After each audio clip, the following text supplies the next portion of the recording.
Les pays européens en font-ils trop? Surtout Emmanuel Macron qui aujourd'hui s'érige en porteur de flambeau de la liberté, hein. Bon, voilà.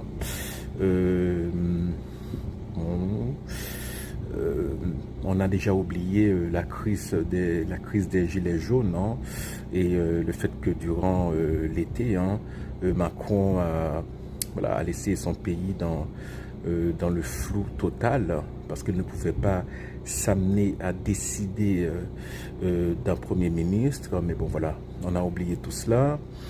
Donc c'est apparemment lui qui est le nouveau leader du nouveau monde, entre guillemets. Alors, bon, les Européens en font-ils trop?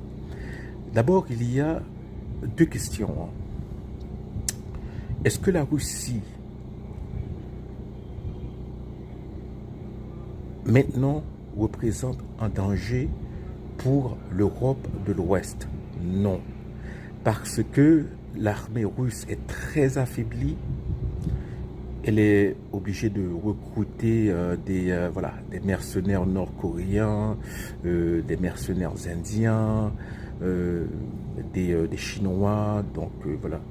Euh, c'est pas une armée, hein, vraiment professionnelle, hein, voilà.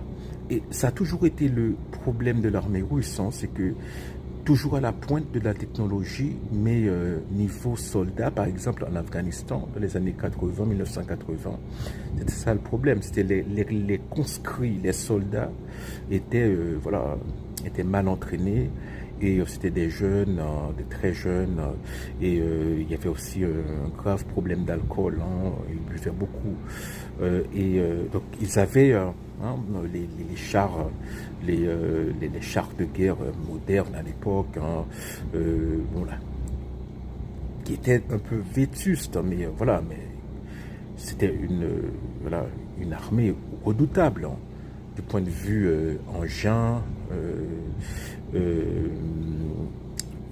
létaux, hein, du point de vue capacité de projection.